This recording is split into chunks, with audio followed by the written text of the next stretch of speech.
Hi, I'm Dave Dinkle, and today I'm here with Gabe. Gabe happens to be one of our mentor students, and he's, I'm not going to say notorious, but I'm going to say well-known for the fact that he's the guy who I told to quit his job. I've talked about him a number of times where he had a property in another county where he was going to close on a 3 or 4 unit rental income property, and he was making not much money after a college education and everything else, the only job he could get.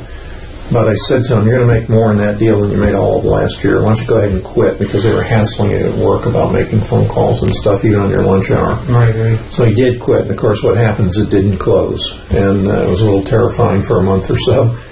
But that's all history, and he's done extraordinarily well. Gabe was saying to me, you guys will do 7 figures this year. For sure. Yeah. So let's talk about this one property. And the reason I want to talk about it is it's what I call lipstick on a pig. And it's kind of, you get a house and you do the minimum rehab possible. You try not to replace kitchens for sure, try not to replace bathrooms, but paint and patch. Now, how big was this property? This property was a 4-bedroom, 3-bathroom house, and it had about 24 or 2,500 square feet. And you had to paint the inside and the outside, so your painting budget was a little above what you expected. Yeah, painting came out to... I want to say it was about $8,000 painting inside and out on the house. So you didn't replace the kitchen? No. Okay. So what was your total, do you think, cost to do it? And how long do you think that actually took? We did the rehab in about 2 weeks or 3 weeks. The longest part that took really was just waiting for the granite guy to bring the granite, because what we did do was the kitchen had an old Formica slab. So we took the slab out and we put granite countertops in the kitchen, and we put new vanities in all the bathroom with granite. Okay. That's what took the longest. So waiting for the granite guy to come in and put that in. In the usual lipstick on a pig, we don't do that, but this was a high-end house, so we thought it would have helped us sell it a lot faster, given that we had a big loan on it, and help us sell it for more, since we were trying to max out our profit. And when you say a big loan on, you had a hard money loan? Yeah. Okay. So how long did it take you from the day you closed until the day you closed on the sell side? Well, due to it being that we had a 90-day deed restriction, and then we had a title issue that came upon because our closing agent on the A to B made a mistake. And recording the deeds on the A to B side, it took a little over 4 months. I want to say 4.5 to 5 months it took. But if it wasn't for the deed restriction and it wasn't for that title issue, we could have been done in 2 months. Yeah, just waited out the deed restriction and been done. Yeah, sold it 91 days or whatever. Yeah, because we had already had it sold. When we listed it on the market, we sold it in we sold it in a week. So what the problem was, just talk about the title issue, was you originally had a buyer come to you and said, I want to buy it. He went down and signed all the documents for it, as I remember, and then he didn't close. That's exactly what happened. Yeah. But what happened is the clerk filed the documents that he signed, and he was on title. He was actually on the property. He was actually on title. So when you went to close the second time, all this came up, and it showed you're not the owner anymore. And we actually found it. My partner found it going into it by chance. I don't know what he did. He was searching on IMAP, which is one of the tools on the MLS, and he saw that we weren't on title. And he let the closing agent know, and they looked into it. But they just have so many files going on that it wasn't something urgent. And when he said he was going to handle it, we took his word. And when it came time to close with the buyer and they did their title search, we had an issue. And it turned out we had to switch title companies because the buyer's title company wouldn't close the file. And since our title company did the mistake, they said, look, tell the buyers to switch over here, let them know everything will be fine, and we won't charge them for any of their closing costs. We'll waive it as part of our, for making the mistake. And as silly as that sounds, it's not uncommon where, let's say you have a double closing A, B, and B to C the same day, and they send it to be recorded. Now, when I say send it to be recorded, everything's recorded electronically in Florida now, so it's done very quickly. But they record the BC side first and then the AB side secondly. And you look in the public record, and the guy who sold it originally is still on title, and you're in between. So you don't. The end buyer doesn't own the house. The original owner, apparently on title, does it. Those are pretty easy to fix. This one was not so easy to fix, and it costs money and time to do it. It costs money and time because then the buyer who didn't end up closing had a real stickler of an attorney. And, this guy was a realtor, actually. And the buyer was a realtor? The buyer was a realtor. So you know how some realtors are. They're so, they're so rigid and by the book that he said he was not going to sign anything until his attorney was going to look over it. And we're like, look, all we're asking for is a quick claim deed to give us title to a house you don't even own. He was like, I'm not signing anything without my attorney looking into it. So his attorney looked into it, and he gave our attorney a real hard time about it, and going over stuff, and it took a while to get that. We were waiting for a little bit. And the other unexpected thing was the day before closing, somebody broke in and took the appliances. Yeah. They broke into the house actually twice. It's funny because that's the first time that's ever happened to us, and we rehabbed in way worse areas. This was actually one of the nicest areas that we rehabbed in, and they broke into the house twice. The first time, we left the garage open. Luckily, the house doors and the thing were open because one of the garage doors, the lock wasn't working. And the buyers asked us if they can bring their shutters to the property so they can get a discount on the insurance. So they brought the shutters over, and then one day they call me and say, hey, where are my shutters? I'm like, what are you talking about? He's like, they're not there. I'm like, I haven't touched your shutters. Are they aluminum shutters? Yeah. Oh, boy.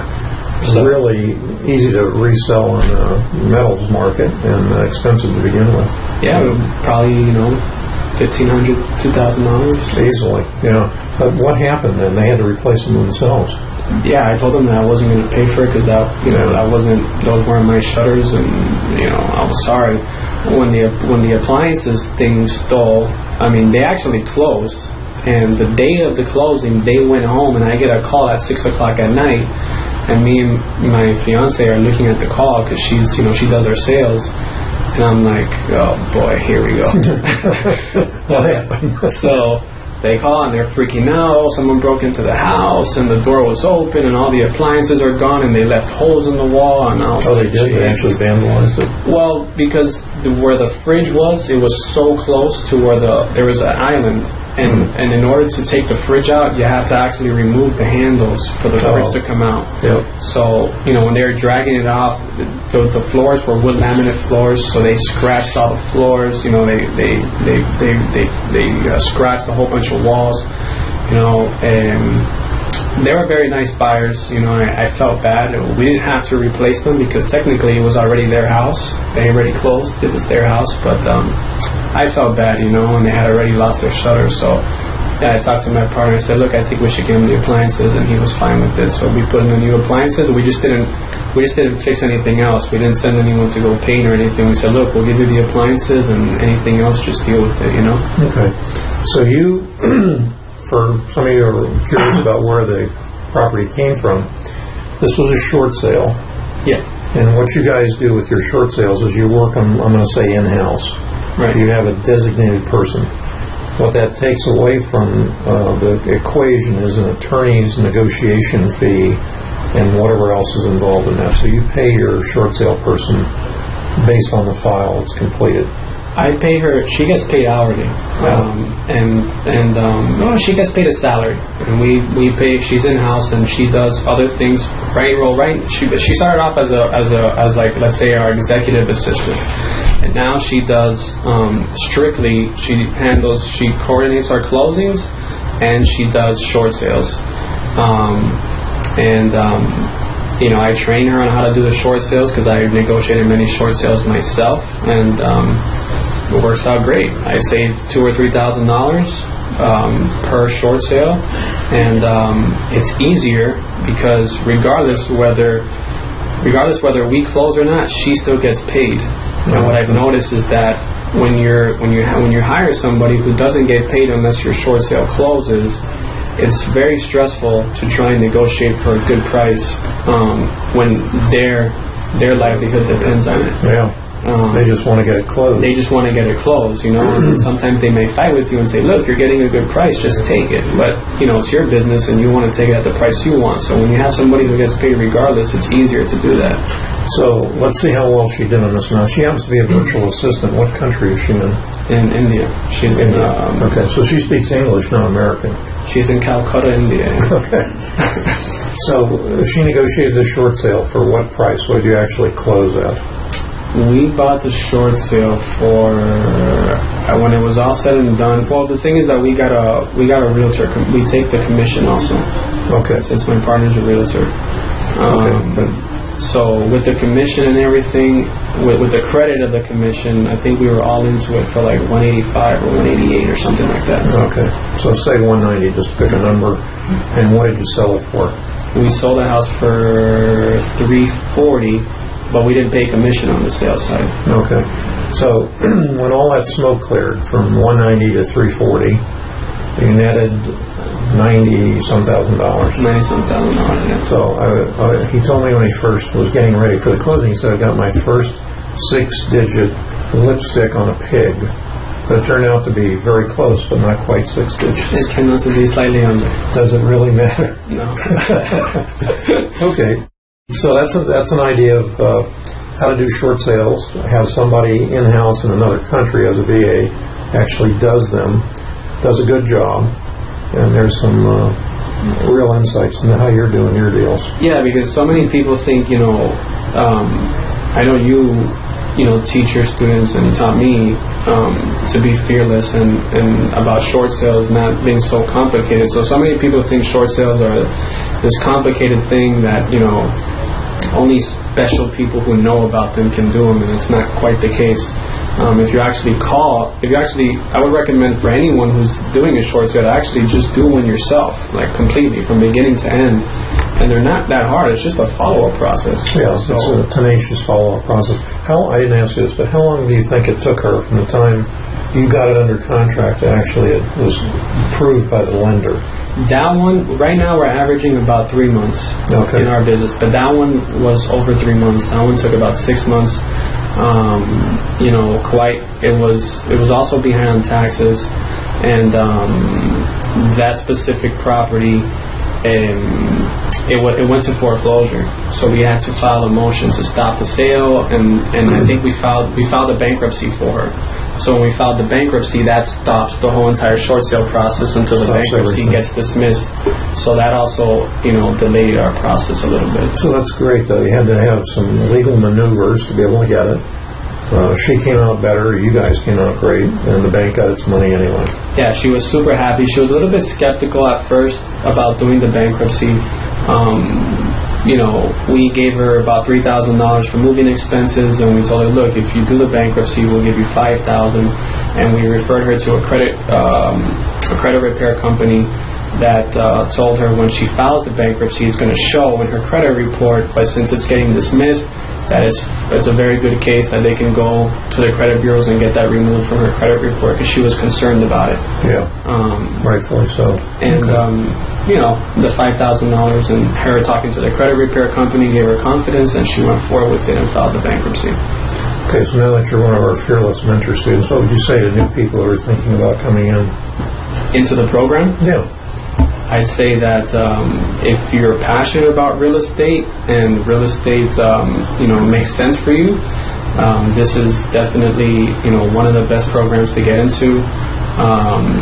Not just because of the tools they train you, but basically because you got somebody like Dave who's been in the business, is in touch with all his students who are successful and knows exactly what they're doing. He knows all the systems and all the tactics that people that can get you to success much faster. And from my personal experience, before I joined the mentorship program, I was a year, just trying to learn, going to seminars and reading books, and I did one deal that made $1,000. That's a biggie. As soon as I linked up with you, everything skyrocketed, and the amount of success that I was able to get with your mentorship and your help, was phenomenal. It's something that you can never do on your own without someone who's already been there or someone who knows how to get you there. Well, sort of as a caveat in closing, $94,000 or whatever you actually made was almost equivalent to 3 years' worth of your income before you get into real estate investing. Yeah, a little bit more. It's, if you include taxes and all that stuff, okay. Probably $25,000 with taxes. Yeah, okay. So that's what can happen. If you do it right, all sorts of good things can happen, and it's changed your world, to say the least. Yeah, I work from home now every single day. I always tell my girlfriend, she's like, she comes home sometimes and she's like, what are you doing in your pajamas? And it's 2 o'clock, and I always tell her, I make millions in my pajamas. Again, thank you very much, Gabe. Appreciate it. No problem, my pleasure.